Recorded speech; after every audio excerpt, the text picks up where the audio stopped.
சுவாமிஜி மடத்திற்கு திரும்பி வந்தது துறவிகளுக்கும் பிரம்மச்சாரிகளுக்கும் பேரானந்தத்தை அளித்தது. ஆனால் அவரது உடல்நிலை அவர்களுக்கு கவலையை அளித்தது. பார்ப்பதற்கு ஒரு நோயாளி போலவே தோற்றமளித்தார் அவர். டாக்டர் ஆர்.எல். தத்தா மற்றும் பல பிரபல மருத்துவர்கள் சுவாமிஜிக்கு சிகிச்சை அளித்தனர். சர்க்கரை வியாதியும் தூக்கமின்மையும் அப்போது அவரை பாதித்திருந்தன. அதனுடன் அமர்நாத் யாத்திரை காரணமாக உடல் தளர்ந்து இதயமும் பலவீனமாகி இருந்தது. இதய நோய் அவரது பரம்பரை நோய்.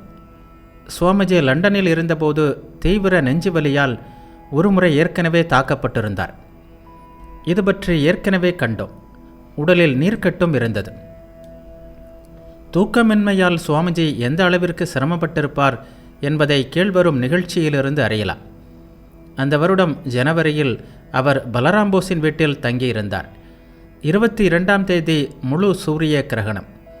ஒரு குழந்தை போல் சுவாமிஜி கூறினார், கிரகண வேளையில் ஒருவன் எதை பிரார்த்திக்கிறானோ அது அவனுக்கு 100 மடங்காக கிடைக்கும் என்பது இந்துக்களின் நம்பிக்கை. நான் தூங்கப் போகிறேன். அப்படியாவது எதிர்காலத்தில் 100 மடங்கு தூக்கம் கிடைக்குமா என்று பார்க்கிறேன். ஆனால் அவரால் 15 நிமிடம் மட்டுமே தூங்க முடிந்தது. விழித்ததும் அவர் கூறினார், ஆழ்ந்த தூக்கம் என்பதை தேவி இந்த உடம்பிற்கு விதிக்கவில்லை என்றார். அந்த நாட்களை பற்றி சுவாமிஜியின் சீடரான கேதார் பாபா கூறினார். சிறிதும் தூக்கம் வராமல் அவதிப்பட்ட அந்த நாட்களில் ஒருமுறை சுவாமிஜி என்னிடம் கூறினார், அப்பா, ஏதாவது செய்து எனக்கு சற்று தூக்கம் வர உதவுவாயா? நீ என்ன கேட்டாலும் நான் தருகிறேன் என்று கூறினார். அவருக்கு தூக்கத்தை தருவதற்கான சக்தி என்னிடம் எங்கே? உடம்பினால் அவர் பட்ட அவதிகள் கொஞ்சமல்ல. ஞானம் ஏற்பட்ட பிறகு ஒரு முறை கூட நான் 4 மணி நேரத்திற்கு அதிகமாக தூங்கியதில்லை என்று என்னிடம் சுவாமிஜி கூறினார். இத்தனை நோய்களும் போதாதென்று ஆஸ்துமா வேறு அவருக்கு மிகுந்த தொந்தரவு கொடுத்து வந்தது. சில வேளைகளில் அவர் மூச்சு திணறலால் தொடர்ந்து பல நாட்கள் அவதிப்படுவார். ஓரளவிற்கு அதிலிருந்து விடுபடும்போது உடல்நிலை மிக மிக மோசமானதாக ஆகியிருக்கும். மூச்சு திணறல் பிரச்சினை இப்போது அவரை அடிக்கடி வாட்டத் தொடங்கியது. மருத்துவர்களின் பரிசோதனை முடிவுகள் ஓர் எச்சரிக்கை மணியாக ஒலித்தன. இதயம் சிகிச்சையை கடந்த நிலையில் பழுதுபட்டிருப்பதாகவும் மிகவும் கவனமாக இல்லாவிட்டால் விளைவுகள் விபரீதமாக இருக்கும் என்று அவர்கள் கூறினர். கட்டாயமாக பொது சொற்பொழிவுகள் கூடாது. காலையிலும் மாலையிலும் கங்கையில் படகு பயணம் மேற்கொள்ள வேண்டும் என்று பல நிபந்தனைகளை அவர்கள் கூறினர். நாராயிலை சேர்ந்த ஜமீன்தார்கள் தங்கள் படகுகளை சுவாமிஜியின் பயணத்திற்காக அளிக்கவும் செய்தனர். சுவாமிஜியும் தம்மால் இயன்ற அளவு இந்த நிபந்தனைகளை பின்பற்றினார். மருந்துகளை உரிய வேளையில் சாப்பிட்டார். சொற்பொழிவுகளை தவிர்த்தார். உடல்நிலை இவ்வாறு இருக்க மனநிலையோ அவர் எப்போதும் இறை உணர்வின் ஆழங்களில் அமிழ்ந்து கொண்டிருப்பதை காட்டுவதாக இருந்தது. யாரும் அருகில் இல்லையென்றால் சிறிது நேரத்தில் அவர் தியானத்தில் ஆழ்ந்து விடுவார். அவருக்கும் இறை உணர்வின் அறுதி நிலைக்கும் இடையே ஒரு மெல்லிய திரை மட்டுமே ஊசலாடி கொண்டிருப்பது போலவும், எந்த நேரத்தில் வேண்டுமானாலும் அது கிழிந்து அவரது உணர்வு முற்றிலுமாக இறை உணர்வில் ஆழ்ந்துவிடும் என்றும் மற்றவர்களுக்கு தெளிவாக புரிந்தது. தான் யாரென்று நரேன் எப்போது அறிந்து கொள்கிறானோ அப்போது அவன் தன் உடம்பை விட்டுவிடுவான் என்று குருதேவர் கூறியிருந்தது அனைவரின் நினைவிலும் உறுத்தி கொண்டிருந்தது. அப்படி ஏதும் நிகழ்ந்து விடாதிருக்க அவர்கள் மிகுந்த முயற்சி செய்தனர்.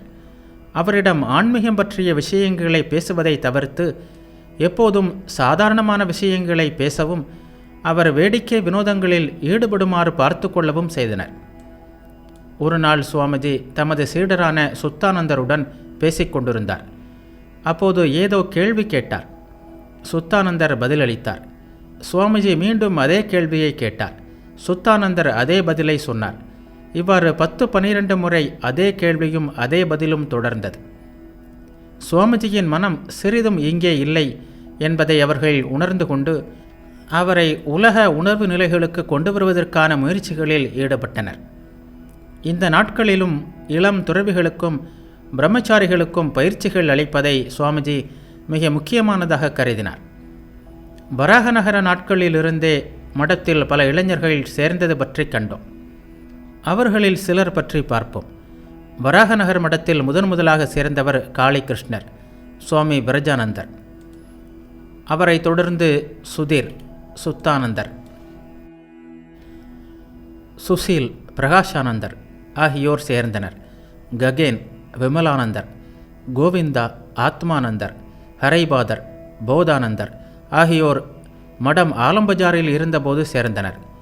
பின்னர் கிருஷ்ணமூர்த்தி, சோமானந்தர், தக்ஷிண ரஞ்சன், கல்யாணானந்தர் ஆகியோர் நீலாம்பர் மட நாட்களில் சேர்ந்தனர். இளம் துறவிகளுடனும் பிரம்மச்சாரிகளுடனும் கலந்துரையாடுவது, கேள்வி பதில்கள், சாஸ்திரங்களை படிப்பதும் விளக்குவதும் என்று அவர்களுடன் பல மணி நேரம் செலவிட்டார் சுவாமிஜி. அவர்களுக்கென்று கால அட்டவணை ஒன்றும் தயாரித்து அளித்திருந்தார். நியதிகளை வகுத்திருந்தார். இந்த நியதிகளை இளம் துறவியர் மட்டுமல்ல, தமது சகோதர துறவிகளும் பின்பற்ற வேண்டும் என்று விரும்பினார் அவர். தாம் காஷ்மீரில் எழுதிய 3 கவிதைகளை மடத்திற்கு வந்த அன்றே அனைவருக்கும் படித்து காட்டினார் சுவாமிஜி. பின்னர் 2 நாட்கள் மடத்தில் ஹோமம் செய்தார். தொடர்ந்து 3 நாட்கள் துர்கா பூஜை நாட்களாக இருந்தன. வங்காளத்தில் மிகவும் பிரபலமான இந்த பூஜையை சுவாமிஜி பல நாட்களாக பார்க்கவில்லை. எனவே மிகுந்த ஆர்வத்துடனும் உற்சாகத்துடனும் அதனை எதிர்நோக்கினார் சுவாமிஜி. அஷ்டமி நாளில் பாக்பஜார் சென்று அன்னை ஸ்ரீ சாரதா தேவியை தரிசித்து அவரது ஆசைகளை பெற்றார். இந்தியாவில் பெண் கல்விக்கு வித்திட்ட முன்னோடிகளில் ஒருவராக திகழ்ந்தார் சுவாமிஜி. இந்த நாட்களில்தான் அதற்கான பூர்வாங்க பணிகளை தொடங்கினார் அவர்.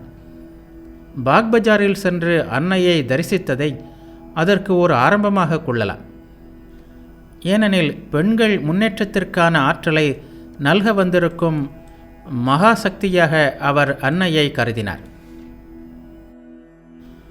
அன்னை ஸ்ரீ சாரதா தேவி என்பவர் யார், அவரது வாழ்க்கையின் உட்பொருள் என்ன என்பதை நீங்கள் இன்னும் புரிந்து கொள்ளவில்லை. உங்களுள் யாருமே புரிந்து கொள்ளவில்லை. படிப்படியாக தெரிந்து கொள்வீர்கள். சகோதரா, சக்தி இல்லாமல் உலகிற்கு முன்னேற்றம் கிடையாது. நமது நாடு அனைத்து நாடுகளிலும் கடைசியில் இருப்பது ஏன்? பலம் இழந்து கிடப்பது ஏன்? சக்தி அவமதிக்கப்படுவதுதான் காரணம். இந்தியாவில் அந்த மகாசக்தியை மீண்டும் உயிர் பெற்றாள செய்வதற்கே அன்னை தோன்றியுள்ளார். அவரை ஆதாரமாக கொண்டு மீண்டும் கார்கிகளும் மைத்திரேயர்களும் உலகில் தோன்றுவார்கள் என்றார் அவர். பெண்கள் பணிக்காகவே இங்கிலாந்திலிருந்து அவருடன் வந்திருந்த நிவேதித்தையை அன்னையுடன் தங்கவும் ஏற்பாடு செய்தார் சுவாமிஜி.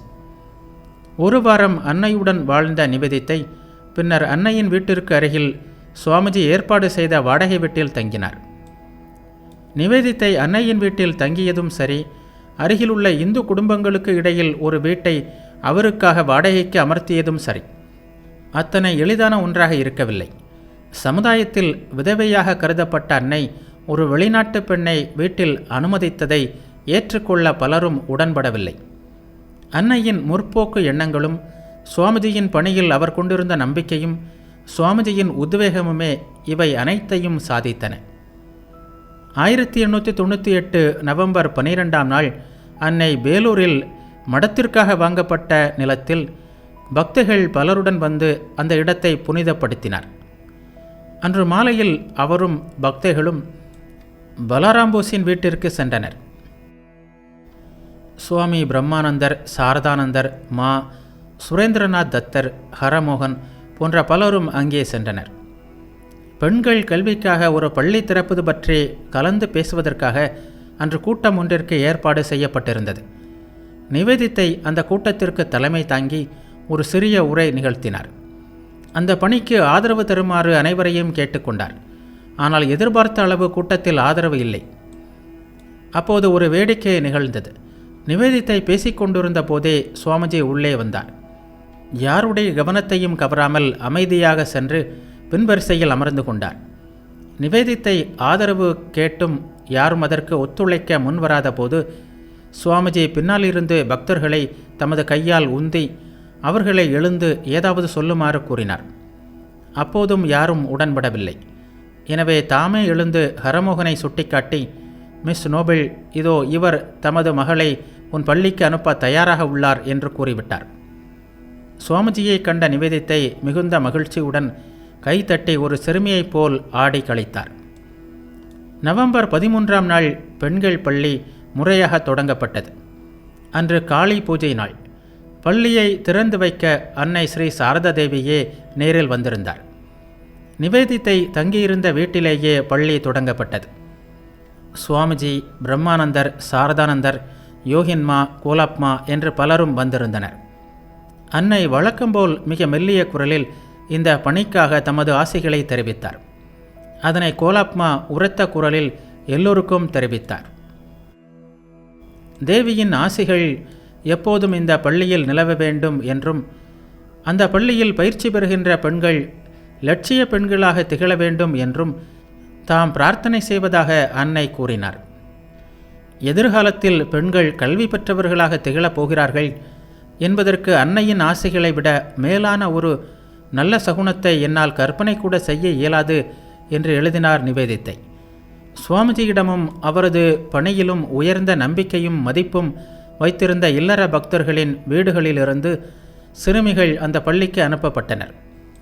சிறுமிகளை அழைத்து வர ஒரு பணிப்பெண் அமர்த்தப்பட்டாள். வரலாற்று முக்கியத்துவம் வாய்ந்த பணி ஒன்று அன்று சுவாமிஜியால் இவ்வாறு தொடங்கப்பட்டது. தொடர்ந்து சுவாமிஜி நிவேதித்தைக்கு ஆலோசனைகள் வழங்கியும் தமது சகோதர துறவிகளை அவருக்கு வழிகாட்டுவதில் ஈடுபடுத்தியும் பெண்கள் கல்வி பணி வளர வகை செய்தார். இந்த நாட்களில் சுவாமிஜியிடமிருந்து பொங்கிய அன்பு பேருற்று தங்கு தடையின்றி எல்லோர் மீதும் பாய்ந்தது. ஆண், பெண், பணக்காரன், ஏழை, இளைஞர், முதியவர், உயர்ந்தவர், தாழ்ந்தவர், நல்லவர், கெட்டவர் என்ற எந்த பாகுபாட்டையும் அவர் பொருட்படுத்தவில்லை. வந்தவர்களுக்கெல்லாம் மந்திர தீட்சை அளித்தார் அவர். தீயவர்கள், வழி தவறியவர்கள் என்று யாரையும் அவர் விலக்கவில்லை. அவரது இந்த கருணை பெருக்கு சில வேளைகளில் தவறாக புரிந்து கொள்ளப்பட்டது. ஒருவேளை சுவாமிஜிக்கு மனிதர்களை தரம் பிரித்து அறிய தெரியவில்லையோ என்று கூட சிலர் சந்தேகப்பட்டதுண்டு. இவ்வாறு பலர் பேசியதை கேட்ட சுவாமிஜியின் சீடர் ஒருவர் சுவாமிஜியிடமே நேரடியாக இதனை கேட்டார். அன்பு கனிந்த குரலில் பதிலளித்தார் சுவாமிஜி. மகனே, எனக்கா மனிதர்களை பற்றி தெரியாது என்கிறாய்? ஒரு மனிதனை நான் பார்க்கும்போது அவனது உள் மனதின் செயல்பாடுகளை மட்டுமல்ல, அவனது முற்பிறவியை கூட நான் அறிந்து கொள்கிறேன். நான் அறிவது அவனுக்கே தெரியாது. அவனது ஆழ் மனதில் என்ன நடந்து கொண்டிருக்கிறது என்பது எனக்கு தெரிய வருகிறது. அவையெல்லாம் தெரிந்தும் நான் ஏன் அத்தகையோருக்கு மந்திர தீட்சை வழங்குகிறேன்? பாவம், மன அமைதிக்காக அவர்கள் எல்லா கதவுகளையும் தட்டினார்கள். ஆனால் எல்லா இடங்களிலும் அவர்கள் மறுக்கப்பட்டார்கள். கடைசியாக என்னிடம் வந்துள்ளார்கள். நானும் மறுத்தால் அவர்கள் எங்கே செல்வார்கள்? அதனால்தான் அவர்களை ஏற்றுக்கொள்கிறேன். ஓ, எவ்வளவு துன்பப்படுகிறார்கள்! இந்த உலகமே துன்பம் நிறைந்தது. மகனே, பல பணிகளை துவங்கியாயிற்று. அளிக்க வேண்டிய செய்தியை அளித்தாயிற்று. ஸ்ரீ குருதேவர் ஆரம்பித்த துறவியர் பரம்பரைக்கு ஒரு வடிவம் கொடுத்தாயிற்று. இனி என்ன? குருதேவர் மறைந்த பிறகு அந்த நாட்களிலேயே பிரமததாஸ் மித்திரருக்கு எழுதினாரே, பகவான் ஸ்ரீராமகிருஷ்ணரின் அஸ்தியை பிரதிஷ்டை செய்வதற்கு கங்கை கரையில் ஒரு இடம் கிடைக்கவில்லையே என்று எண்ணி எண்ணி என் இதயம் உடைந்து போகிறது என்று முன்பு எழுதியிருந்தார். அந்த பணிக்கு காலம் கைகூடி வருவதை கண்டார் சுவாமிஜி. தமது வாழ்க்கையின் ஒரு முக்கியமான அந்த பணியை செய்வதற்கு தயாரானார்.